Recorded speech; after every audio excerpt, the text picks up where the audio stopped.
Hello बच्चों, so let's read this question. Question कह रहा है which of the following statement is correct. हमें 3 स्टेटमेंट दी गई हैं, उनमें से पूछा गया है कौन सी स्टेटमेंट जो है सही है।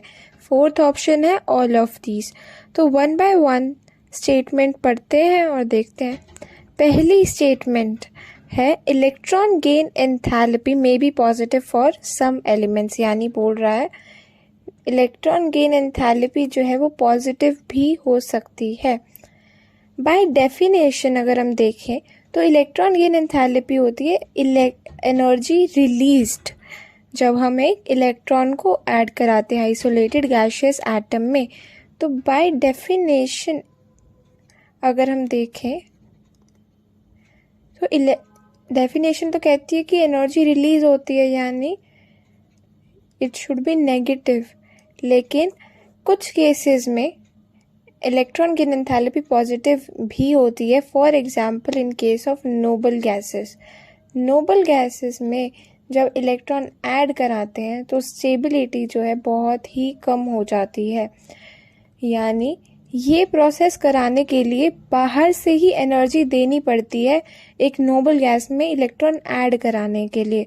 एक हाइपोथेटिकल केस लेते हैं, जैसे हीलियम में इलेक्ट्रॉन ऐड करा रहे हैं He नेगेटिव बनाने के लिए, तो इस प्रोसेस में जो है एनर्जी रिलीज नहीं होगी बल्कि देनी पड़ेगी, काफ़ी हाई एनर्जी रिक्वायर्ड होगी, देनी पड़ेगी हमको, जिसकी वजह से जो इलेक्ट्रॉन गेन एंथैल्पी होगी वो पॉजिटिव आएगी, यानी ऑप्शन ए जो है वो सही है।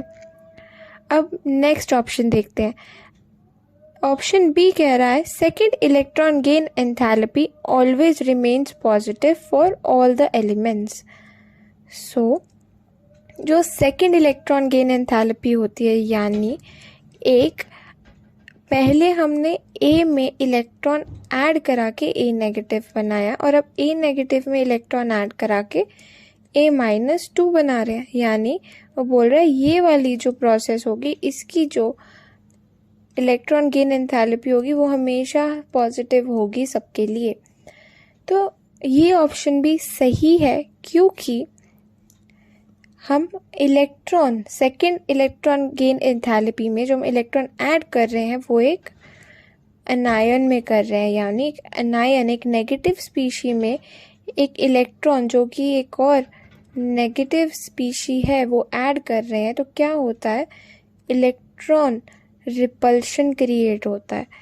इस रिपल्शन के चलते हुए हमें फिर से एनर्जी जो है प्रोवाइड करनी पड़ती है, यानी जो सेकेंड इलेक्ट्रॉन गेन एंथैल्पी होती है वो हमेशा पॉजिटिव ही आती है। सो ऑप्शन बी भी हमारा करेक्ट है।